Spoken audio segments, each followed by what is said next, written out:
And we're back. Okay, end of the video by accident. Dang it. End of the video. But anyway, that was kind of a long one. This is part 2 because there's still a lot more to see. We fed the gators. Yeah, look at that. Look right there. Look at it. Where was he? That's a colorful one. Gator right there. More gators right there. All right, let's go. Whew. It's hot, by the way. It's hot. Pretty far behind now, but it's hot, man. Okay. Head over here.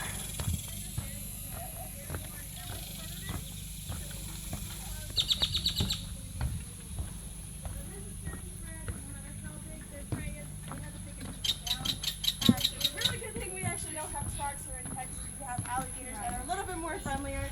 Alligators don't necessarily see us as prey because we're just too big. Yeah, that's these guys. And all of these guys should be all female. And the way we kind of make sure that they're all female is when the eggs are incubating, you can change that temperature and have a certain gender. So if it's, I believe, 86 and below, it's females. And if it's 92 and above, I think it's males. If there's a little bit of a sweet spot in the middle, we can have males or females. But we like to try to have all females just because females get smaller. And you can put 100 females together, they're usually going to do fine together. You put 2 males together, they're going to fight and probably kill each other. So it's just harder to house males. It's a lot easier to house females. And we also have other zoos that we trade off, and we bring them over there. Once they get too big for those zoos, they come back over here. And again, it's just easier to house them. So we always got to make sure we have females with our babies. But we're going to head this way. Gators. Wow. I missed whatever she was saying because I got a little far behind here. Feeding the gators. Yeah, tortoises. It's tortoise. Tortoise. Little tortoise. Look at the little tortoise. Oh no, I don't got enough food.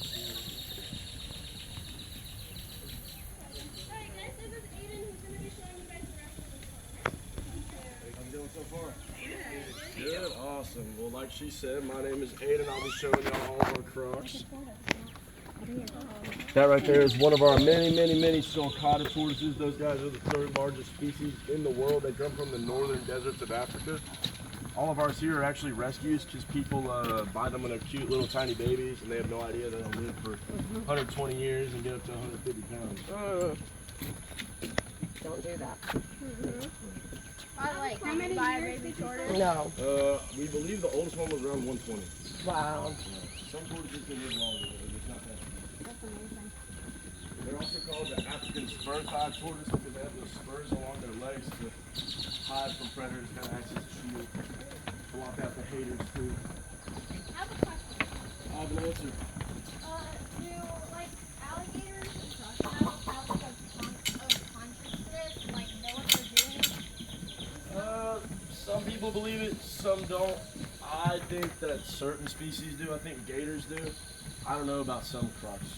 It just depends. That's kind of more like an opinionated answer, I guess I would say. So does anybody know what type of animal is about to swim up right here? I don't know where she's at.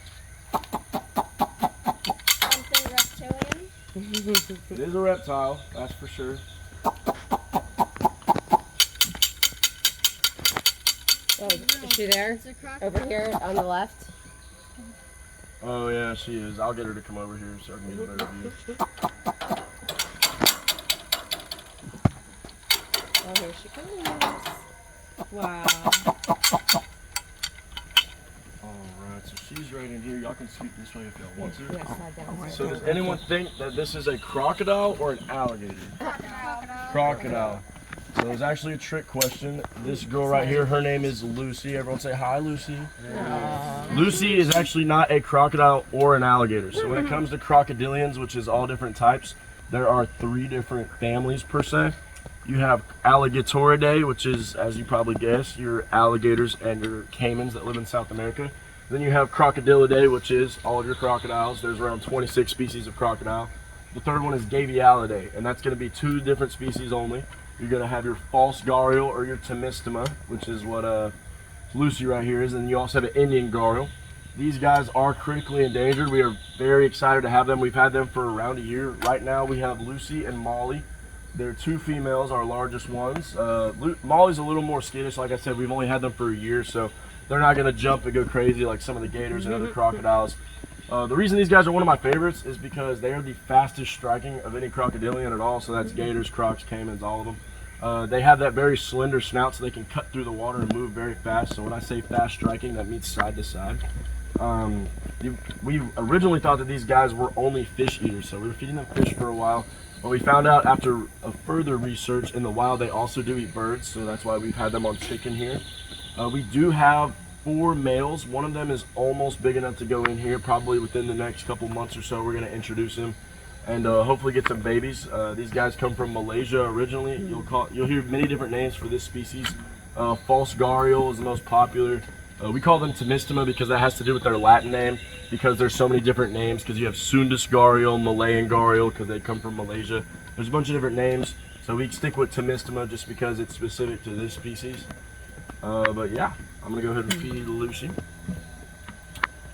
We did just have a big festival here. It was called Croc Fest, and all of the proceeds from it went to research for these guys on how to save them in the wild. There's only around 1,000 specimens left in the wild. See that fast strike? There we go. Ooh, good girl. So hopefully within the next year or 2, we're going to get her to the point where she'll jump up and show y'all how fast she can be. But these guys are a little different in the way they strike. That Croc Fest thing I was talking about, I think it was around 2 weeks ago. We had a bunch of people out here, a bunch of different zoo heads and people coming from all over the world, San Diego Zoo, Bronx Zoo. We raised over $45,000 for research. That's great. Yeah, so all of the proceeds from that went straight to the Temistomas and all the research on how to save them. Because in Malaysia, it's mostly pollution and habitat destruction that's causing their numbers to get so few. I'm sure y'all heard that popping noise. I don't know if Diane actually talked about why we make that noise. Oh, wow. So that popping noise actually simulates what their jaws sound like when they clamp down. So that basically makes them think that other animals are getting fed and they get jealous. So that we kind of train them to follow that noise. So these 2 crocodiles right here, on the right we have Ricky. In the middle we have Riri. They are boyfriend and girlfriend, but they are so endangered that we want to keep them separate for now, make sure they're not going to bite each other. These are our 2 Cuban crocodiles. Can anyone guess where Cuban crocodiles come from? Cuba. Awesome, good guess. All right, so these guys are one of the most endangered of all crocodiles. So those Chinese alligators that y'all saw at the very beginning of the tour, those are the most endangered of any crocodilian. So that's talking about all of them. There's only around 100 to 150 of those guys left in the wild. Wow. Cuban crocodiles, we believe there's less than 1,000 left because they only come from one small section of Cuba.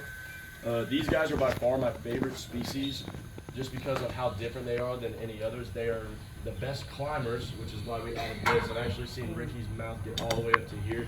Sometimes when I'm cleaning their buildings, I'll even see him climb up to pretty much eye level with me, and I'm a pretty tall guy, and they start like hissing in my ear. They're pretty crazy. But the main reason I like them and the main reason we did put this here is because they are the fastest of any crocodilian species. They can run upwards of 20 miles an hour on land. They are also on land the most, which is probably why they're the fastest species. They're the most terrestrial, or they're on land the most of any crocodilian. Don't let these guys, I get asked a lot if they're fully grown. They are not. They're not even halfway grown. I think the world record was almost 12 feet. So they don't get as big as some crocodiles do. The saltwater crocs, that's the largest species in the world. We have 2. I'm going to feed some for y'all in a second. Those guys can get over 23 feet long. So they can get much, much larger than these Cubans. But if you ever look up a video on Google of a Cuban crocodile running, it's really cute. They kind of run like a gallop like a horse. It's pretty cool. But you'll see all these buildings as you walk through the park. I just wanted to talk about those for a second. So none of the crocodiles out here are native to Texas, so they cannot survive our winters. It gets too cold. So every year in October and November, we have this thing that we call the Crocodile Rodeo, and we literally have to go around and catch every single crocodile in the park and put them into these buildings. These are all climate controlled. They do have a 4-foot deep swimming pool all throughout there, and then they have a land area with a lamp as well. So safe to say that it is very eventful. We do have a lot of crocodiles. Y'all are going to see how many we have in a second towards this back area of the park, hence the name Crocodile Encounter. But these guys I'm not going to feed because they are a little bit overweight right now. They're only on rodents. Chicken has a little bit too much protein and fat. So we're trying to make sure that they stay as healthy as possible because, like I said, we do plan on breeding them in the future. So yeah, those are the Cubans.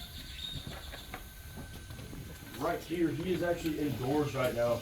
We have a very special type of crocodile. After y'all store, if y'all are walking around, he might come outside. His name is King. He's what we call a Sucus crocodile or a West African Nile. He's actually the most newly discovered species of crocodilian. They weren't discovered until 2003. People thought for a while that they were just regular Nile crocodiles because their bodies are almost identical. The only difference is that they are almost completely jet black. So the Nile crocodiles are much more brown in color. The West African Niles are much more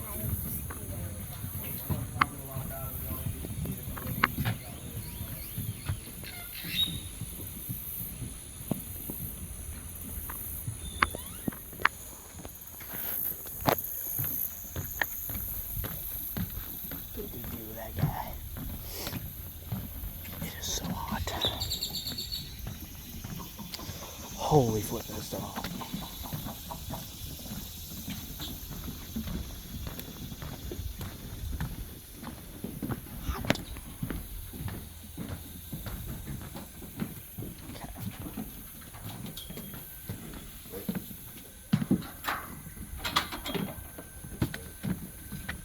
Alright, so in these two ponds right here, we have our two male saltwater crocodiles. Saltwater crocodiles are the biggest of any reptile, so also crocodilian, in the entire world. They come from Australia originally. The world record, like I talked about earlier, was around 23 feet long and almost 2,000 pounds. They named him Lulong. They found him south of Australia near Tasmania. He actually ate over 100 people before they found him. Yeah, he was massive. If you look up pictures of Lulong, it was huge. His back leg is like this wide. It was crazy. So these guys, we have Sunflower on the right in this pond over here. I'm going to get him to come up in a second. You probably cannot see him right now. Y'all probably seen videos of Steve Irwin back in the day, crocodile hunter, when he would splash the water and they'd appear out of nowhere. Those were the saltwater crocs, so they like to kind of sneak up on you. So we have Sunflower on the right and Darwin on the left. These guys are actually brothers, so they came from the exact same clutch of eggs. We had them together for quite a while, but now they're getting close to 10 to 12 feet long, so around halfway to what they potentially could be. And they started fighting for dominance as brothers do. So we had to separate them just to make sure that they stay as healthy as possible. We do have two females. Unfortunately, they were not taken care of correctly. They came from out of the country at a different zoo. They were extremely underfed. They are actually a year older than Sunflower and Darwin, and they are more than half the size, probably around a quarter of the size. So they weren't fed enough, so they just didn't grow. So if we introduced them to Sunflower and Darwin right now, they would get eaten. All crocodilians are cannibalistic, so they will eat each other if they are smaller, which is why throughout the tour you're going to see that we like to separate all of our crocodilians. Sorry about that. We like to separate all of our crocodilians by size because of that reason. We don't want anything to get eaten. So once those females do get big enough, we're hoping to get some baby salties, which would be really cool. And within the next 10 years or so, these guys are going to get really, really big. You're going to see how big Sunflower is, and it's going to be, I've worked here for a while, and it still shocks me that he can get double the size he is right now. But I'm going to go ahead and get him up here a little bit to give me a space to walk. We did have this new feeding platform built recently, so we're kind of trying to train them to go up to it. So I'm going to kind of have to lead him over there. Oh, and he's already right here. Sweet. So I want to get him to come up. Usually I have to make a bunch of noise to get him to come up here. He is...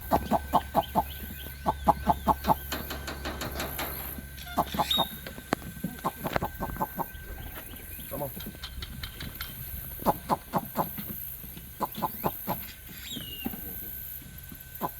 He's about to jump. Come here, buddy. Come on. I know you're hungry. It's the first time you've eaten today.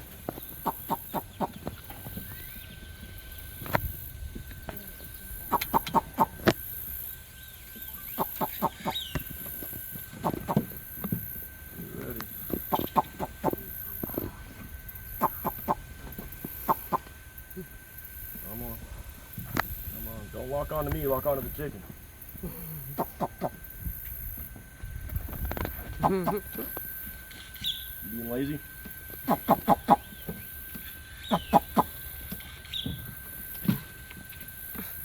Come on. They strike extremely fast, so I gotta make sure I watch my. Oh, he's about to jump. There we go. Good morning, sunflower. Come on. Let's get out of here. Go. Keep coming. Come on.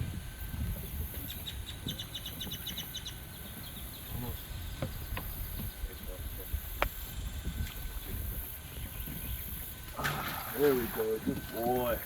Keep coming. Keep coming. Keep coming. Come on. Keep it coming. Here you go. Come on. Like I said, these guys are divas. He literally does this every single day, and he still is stubborn to come to this platform. There we go. That's that popping noise that I was talking about. That is why we make that sound. All right. Just gotta jump. So you saw those alligators with Dionysus. They can jump around half of their body length out of the water. Crocodiles can jump more than 3/4 of their body length out of the water. Hopefully I can get him jumped if he's not feeling lazy. Looks like he kind of is. There we go. Oh, wow. So yeah, as you can see, not a small animal at all, but he will literally get double this size eventually, especially considering the fact that he is extremely spoiled. Alligators can survive off of only 4 to 8 pounds of food per year. Crocodiles is a little bit more. I think it's around 5 to 10 pounds of food per year they could survive off of. So if we literally came in and fed him one 5-pound chicken and didn't feed him for the rest of the year, he'd be fine. But Wow. we don't want to do that, so we feed him every day.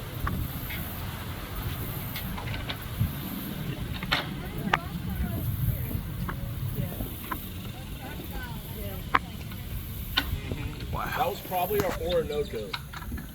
We actually took them to a different zoo. Those were salties do get bigger than them now. I'm gonna try to feed his brother over here. He's very stubborn. Brother, I'm dying, bro. I'm dying. It's so hot.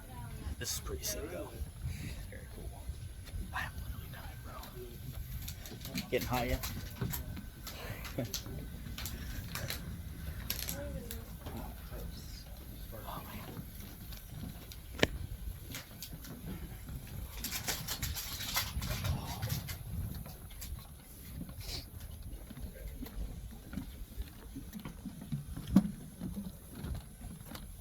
This would have been like an hour-long video, but it accidentally stopped. Kind of glad I did, I guess. He's a bit more stubborn, kind of a diva. I'm going to try to see if I can get him to come up for us. And we will see. So he's a tiny bit smaller than Sunflower. He's right there. He's already approaching. Usually y'all came on the right tour, because usually the first tour of the day these guys are very, very, very hungry.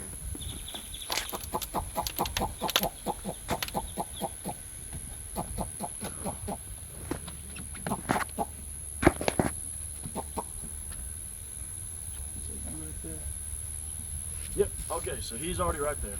It's really crazy how these guys just appear out of nowhere. Oh. Y'all don't even see a splash or anything, just... And they're in there, and that's okay? What's up? Oh yeah, they're fine. They're fine. Especially now that I'm distracting him. But these guys are actually pretty skittish. So I mean, we're in there a lot. We had to tear down that whole fence for them to build this platform. We always have someone spotting there. That's why you see Dee in there with Dom with the tongs, just in case something were to happen. But Dom's been here longer than anyone, so should be okay. This is just my summer job from college. There we go. Ooh, come on. There we go. There's Darwin. So yeah, so Darwin is a little bit shorter in length, but based off of the muscle composition on him, we think that he's gonna grow a lot quicker and faster than Darwin, than Sunflower, even though they are brothers. So now y'all saw the largest species of crocodile. Now, mainly the rest of the crocodiles are Nile crocodiles. So as y'all come around the corner, y'all are going to see a perfect example of one. So that is a regular Nile crocodile. They're the second largest species in the world. They come from Africa, hence in the Nile River, hence the name of Nile There's crocodile. another one under a PC. We have a bunch of them here. So we do separate them by size. Like I said, they start off in the buildings and then they hatch out the eggs just to ensure their survival. And then they go to our nursery, which y'all saw right before y'all were passed off to me. After that, they go to our middle school pond, which is where y'all will see more in a second. I call this the high school pond, and then they go over to the fraternity next door. How many are there? And here we actually did just get 4 or 5 more, so I think there's around 8 in here. So these are like teenagers. Yeah, they're a little bit. So I would like to talk for a second about the yellow one that y'all probably saw. He's about to come up right here. Yeah. So that guy right there, he's still a Nile crocodile. His name is Half Jaw because of that mean underbite that he's got. Some people think it's ugly. I think it's a little bit cute. He does jump very high, so watch this thing. But he is actually one of 5 in the entire world. So we recently discovered that the yellow ones, or banana crocs like some people would call them, they have a mutation called a T-positive gene in their system, which gives them that yellow coloration. We have universities out here all the time studying them. We really still don't know what exactly is causing this coloration. There's only 3 of these guys in the United States that we know of, and we have all 3 of them. So Half Jaw is literally the biggest of his kind. Yeah, don't put your hands over. Yeah, don't put hands over those. Wow. So those saltwater crocodiles back there have a bite force of over 5,000 pounds per square inch. Just to put that in perspective, that is the strongest bite force of any animal in the entire world. A great white shark doesn't even hit 1,000. These Nile crocs, I believe their bite force is around 4,000 pounds. Gators is a little bit weaker, around 2,000. But even the gators not quite. Maybe put the phone a little bit down there. He'll jump up and grab it. Have you seen that video of that one guy? He drops his phone and an alligator like crunches. You can hear it and crunch down on the phone. It's a crazy video. This is the coolest alligator thing I've ever seen. Yeah. This is fun. We should have told that English couple about this. Oh yeah. You know? I mean, Oh, there's the goats. Are those goats? Oh no, those aren't goats. No, those are deer. Oh, they were goats. Antelopes.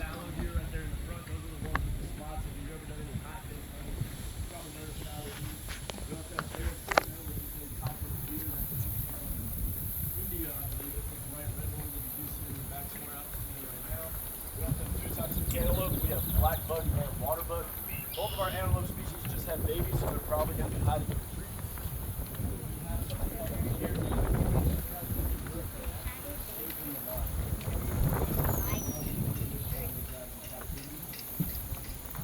Those deer and antelope are pretty stiff. They do come up.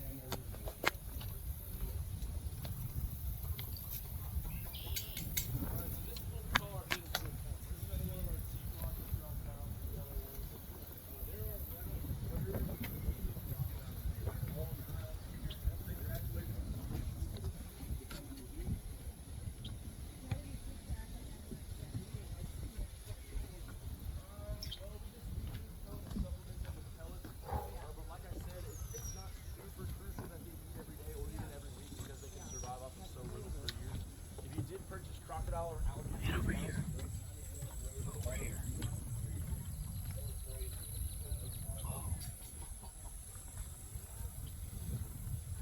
Oh, gee. Oh, look at that. It's not a type of alligator, so it's Look at that. Whoa. Whoa.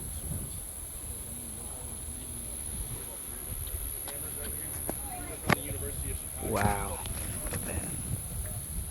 I actually thought he was going to jump up. Like, bruh. Oh, look at that. He wants. Alright.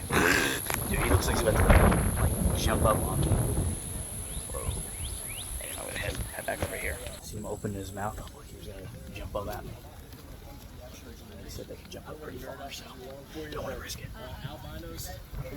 Albinos have no pigmentation. They're cystic animals. They have. Go the last one, I got 2 more. 2 more, all right. Those guys have 3 to 5% I coloration pigmentation. blasted it. Hey, Daddy, there's a big hand. These guys aren't white, they still have those black colorations. So I wish I could tell you more, but no one really knows. We even got the PhDs around here. Yeah, come back in a couple years, you might know more. We actually think we might know a place out of the country, so a crocodile leather farm in Angleton that might have Oh, wow. we're thinking we can get. We're hoping to get Up there. Banana croc. a whole bunch of stuff that goes into this, but we're really hoping that more of those just so we can maybe start breeding Isn't it right here? them and figure out how to get more. Banana croc. But from what we've seen, they are completely healthy. Like there's nothing suspicious about them. The cystic and albino animals come can in get there sunburned already. and do have more sensitive skin. These guys have so far been providing. When you dive in, try to show y'all how high these little dudes can truly jump. Wow.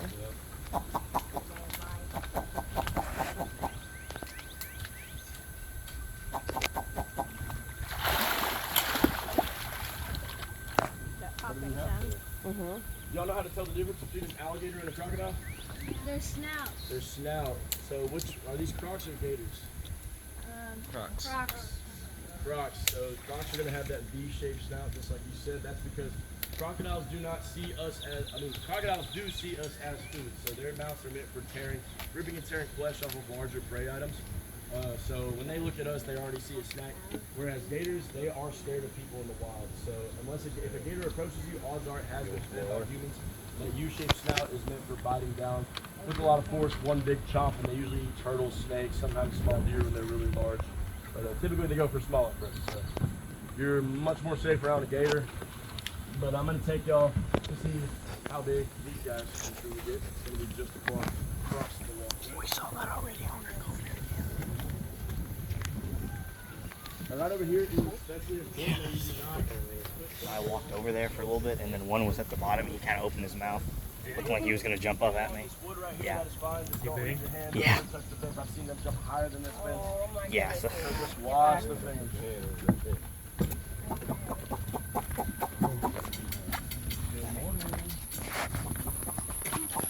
So in here we have more Nile crocodiles. These said guys they could can jump over get the larger fence. than this, but they are considered bruh, adults. I'm not gonna risk that. They can get quite a bit If I lean larger. the phone down Built this over, I'll enclosure to jump simulate at a river. So we do have PVC pipes pushing currents through there. It goes all the way down that way. We have around 11 crocodiles in here. There's only one male. His name is Atlas. He is by far the largest crocodile we have.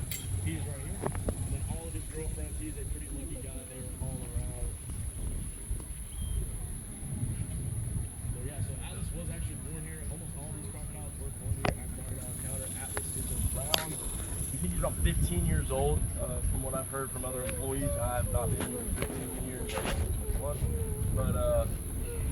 yep, right, Atlas, and then go ahead and give him a snack. He's a bit bossy, so if you do see him snapping at another croc, that is completely normal. These guys are literally bulletproof. There's scutes along their back. Those are what we call osteoderms. Osteo means bone, derm means skin, as my pre-med friend probably already knows. So basically, those are floating bones within the skin of the crocodile. Each one of those individual scutes is a piece of bone. You can actually buy an osteoderm from a croc in our gift shop if you want one. Or a tooth necklace, those are kind of cool. But basically, if I were to take a 357 Magnum and shoot him in the back, which I will not because I love him to death, it wouldn't even go through. Some of our rescue gators have bullet holes in them where most people try to shoot them. Pretty crazy. Gotta get Atlas up here. Now I'm gonna try to see one of his girlfriends before he makes it.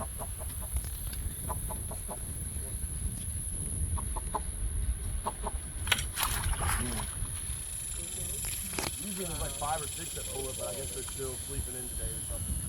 But yeah, that's one of his girlfriends. So like I said, you're much more in danger if you're a croc you're put alone on the Nile River. Over 300 to 400 people per year are eaten by Nile crocodiles every single year.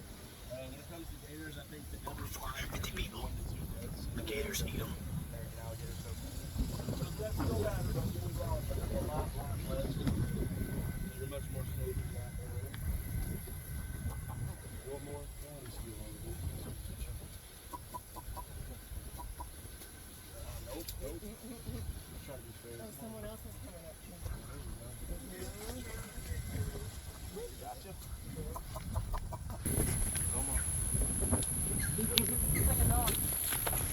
It's actually a lot easier to feed crocs than gators. Their mouths are so skinny that they kind of slip off.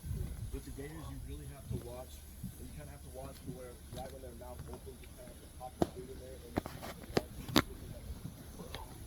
the gator were to get a hold of his mouth.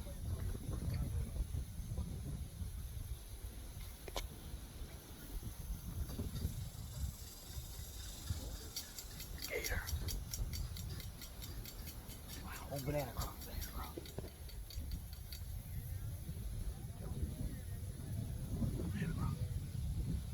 Okay, I'm scared they're gonna.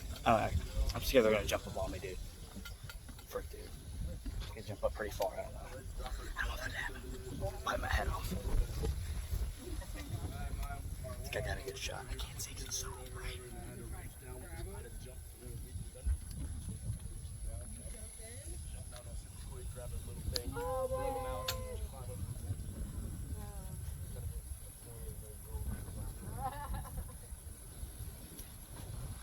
Yeah, the jump fence. Oh my god. And the reason they kill so many people is because they hunt. They can hunt packs of up to 20. You're fine, buddy. I'll give you. Come on, jump higher. Over here. Don't lock onto me. Lock onto the food. There we go.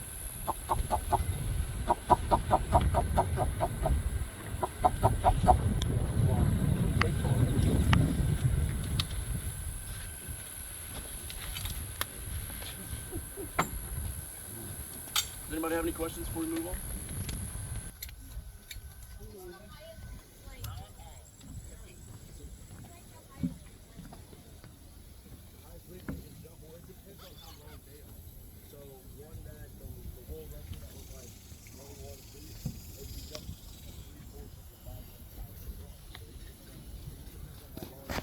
Oh man.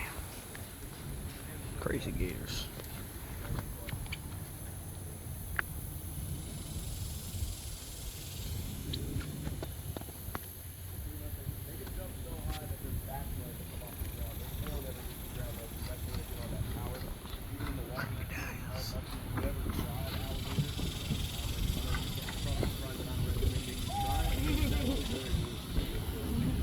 People also ask us a lot, like, for against the leather farms that farm these guys for like their leather for like boots and purses and stuff like that. So we're actually very thankful for them because if it wasn't for them to get work around here, they're not going to be able to.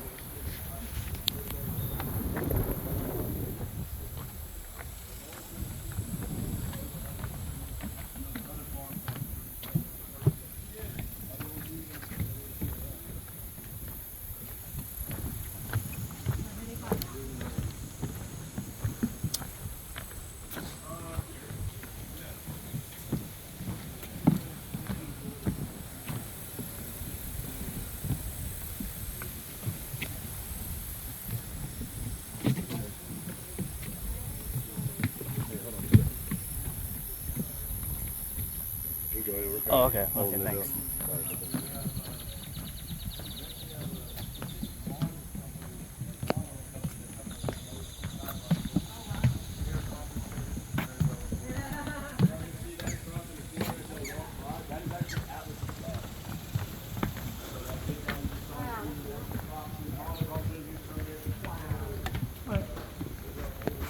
Oh, shoot. He said that's Atlas's dad. Yeah. Daddy is right there. I know, got the feed. Go away.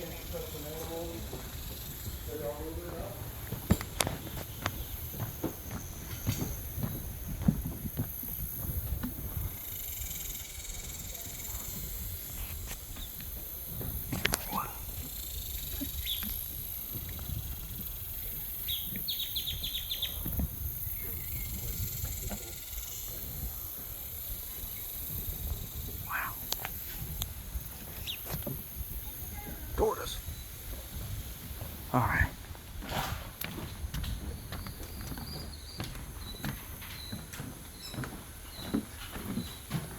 Alright, before we get started, I do have two very special animals in here. Y'all aren't going to get a chance to touch one and do the other. Before we do get started, I just have a couple rules I want to go over. I always tell everybody this. I promise I trust y'all. Just want to make sure y'all stay safe and so do the animals. Everybody hold two fingers for me like this. That's how you're going to touch both the animals. You're not going to touch their head, their tail. You're only going to touch them on their back and their back only with two fingers. Stacy, if you can, if you get too scared, you can yell at me, cuss at me, run away, whatever. But preferably just put your hands up like this and say you don't want to touch it. Before you open it, can I guess what the two animals are in? Yeah. A snake and a crocodile with like tape over its mouth. You're close. Does anybody know what the most feared animal in the world is? Snake. You're close. Snake's are number 2. It is a spider. Jose, hey, boy, most deadliest animal.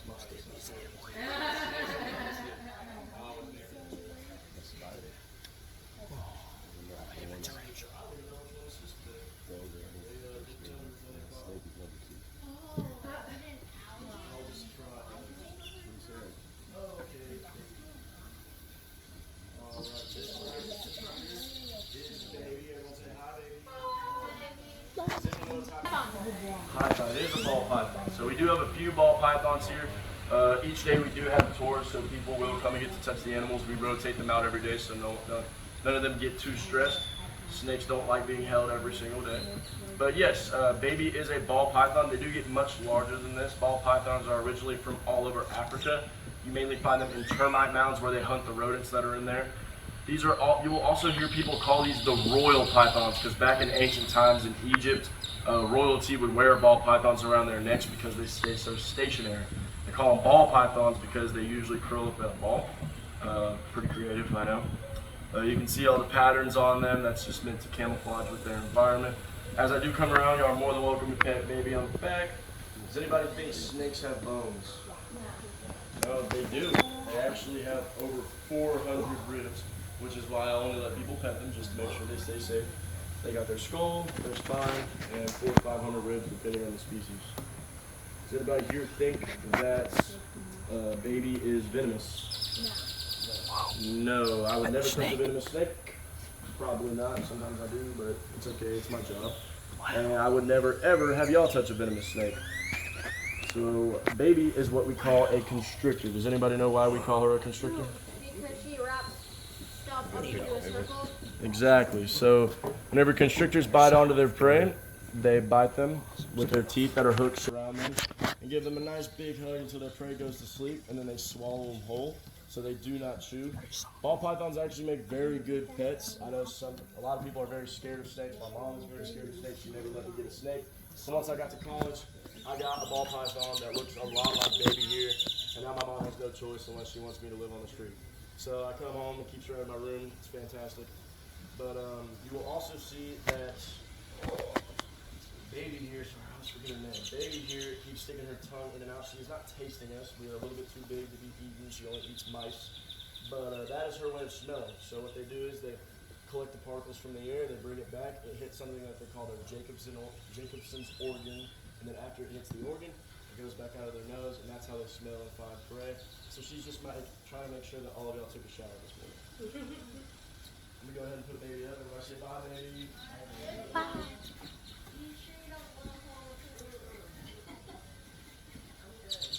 I had a kid freak out on me yesterday telling me to stop because I was putting them in a pillowcase. I promise that they can breathe in a pillowcase. Actually, they feel more secure. Commonly you'll find snakes in very tight areas like rocks and stuff. Snakes feel very secure whenever all sides of their body are being touched. So they know that nothing can sneak up behind them. And the only reason I tie a knot is because these guys are demons. Is it an alligator instead of a crocodile? What do you think? What do you think this animal is? That's an alligator. Alligator. Good job. Baby alligator. So this right here is Tiny. Everyone say hi, Tiny. So Tiny is an American alligator. He's around. He's actually born here at Crocodile Encounter. These guys are really cool. I love them. You can find them all the time outside in the wild. I'm going to come around and let all of y'all pet them on the back, and then after I finish talking about them, y'all can all come up to the stage and hold them if you want to for a photo opportunity. So these guys are born with much brighter colors. They're around a third of how big Tiny is when they first come out of the egg. Their colors are much brighter when they're born because they want to blend in with the sun rays that shine on the water. Everything likes to eat baby alligators. Only 10% of them survive to 1 year old, and of that 10%, only 1% make it to adulthood. So, I guess they're high in protein, or they taste good, good seasoning from Mother Nature. I'm not really sure. These guys actually have a built-in set of goggles as well. So they have one clear protective eyelid that slides over their eye when they go underwater. This is to help keep bacteria and dirt and other things out of their eyes when they are underwater. As I do go around also, y'all probably saw all of those black dots on Tiny's jaw. Those are what that stands for, integumentary sensory organ. Basically, those are high-frequency sensors that can sense vibrations in the water. So when y'all threw that gator food or croc food in the water, they can feel the vibrations and they chase after it. Like some of our gators at the front, I'm sure Dionysus talked about it. Some of them are blind, like they cannot see at all, but they can still feel the vibrations because of how sensitive all of these little blackheads are on their jaw. They're not actually blackheads; they actually have a great skincare routine. And like I said before, does anyone remember what these scutes are called? Osteoderms. There we go. Awesome, awesome. And so I didn't finish what I was originally saying. So these guys are born with brighter colors, and as they get older, as you can see, Tiny here actually is losing his color a lot quicker than they normally do. You can still see them a tiny bit, but they fade in color as they get older because they want to blend in with the bottom of whatever body of water they're in. So at first they want to blend in with the plants and the water that they're swimming in because they're babies and everything wants to eat them, including their aunts and uncles. The only crocodilian that another crocodilian will not eat is its own baby. So they can actually recognize their babies by sight, smell, and sound, the way they bark. I'm not going to try to simulate that bark because I'll just make myself look stupid. But yeah, these guys are really cool. Does anybody have any questions about Tiny? Cool. So there's one last thing I always like to go over. I call them the Gator rules. Just make sure y'all are Gator certified. So there's 3 rules. First one is going to be never feed wild alligators. Everybody say never feed wild alligators. Never feed them gators. Awesome. Perfect. So these guys, like I talked about earlier, they're not normally they're normally scared of humans in the wild. So they're not going to approach you unless they're a mom with babies nearby, but that's the second rule, so I'll go over that in a second. Basically, they're not going to be scared of you unless they're fed. So as soon as the gator is fed by humans, it becomes what we call a nuisance alligator. All of those gators that approached Dionysus at the beginning of the tour, every single one is a nuisance alligator because it was fed in the wild. We have what we call our nuisance license that you can get from the Texas Parks and Wildlife. And we were actually able to go catch gators for people. Y'all probably saw this, Gator Boys back in the day or whatever. Just like that, we have the nuisance license. It's a little bit different over in Florida, but here that's what you have to get for that. So never feed wild alligators because they start seeing people as a source of food, or they see the people as food if they're big enough. Rule number 2 is going to be never approach eggs or babies. Y'all say never approach eggs or babies. Never approach. So you never want to approach those because mama is always nearby and she's not happy. You'll see the big nest. So crocodiles, there's none around here, so you probably won't see a crocodile nest. If you do, call us immediately. They usually dig a hole in the ground for their babies. With alligators, you can actually see their nest a lot easier. It's a big mound up to this tall. They pack soil, different organic materials, and it's actually so tightly compact that it starts to compost, and it makes an extremely humid environment that helps incubate the eggs. So if you get anywhere near that nest or anywhere near those babies, you might get taken out. And then the last rule is to keep a school bus length between you and any alligator. That was a long sentence. I'm not going to let y'all say that one. But you want to keep a school bus length. Have y'all ever heard people tell you to run in a zigzag fashion when they're chasing you? That's a myth. Please do not listen to that. Run in a straight line as fast as you can. When you run in a zigzag fashion, you tire yourself out quicker. Makes it easier for these guys to see you because their eyes are on the tops and sides of their head. So if you run in a straight line as fast as you can and bring a friend with you that is slower, you should be safe. But yeah, they can run almost 12 to 15 miles an hour on land, so definitely not slow. They can swim much faster. When they're in the water, they're usually like this, and they're treading with their cute little tail. Their tail's about the same length as the rest of their body, so that's why you only see their head. And then whenever they want to swim very fast, they tuck their legs back and paddle like this. And when they're on land, of course, they walk like this. But yeah, y'all want to line up one at a time. I'm going to take pictures on the stage. I'll show y'all how to hold Tiny. Don't worry, his mouth is taped, just to make sure. Yeah. If he does squirm, that is because he is alive. So don't squeeze him, but hold him pretty tight just to make sure. And if you need any help, just let me know. You want to go first? Alright, so stand right here. Flip around so I can see you. You're going to take this hand right here. You're going to put it over the top of the tail so he doesn't slap you. Then you're going to take your other one, put it underneath there. Don't worry about his head. Put your pointer finger in here. Keep him sturdy.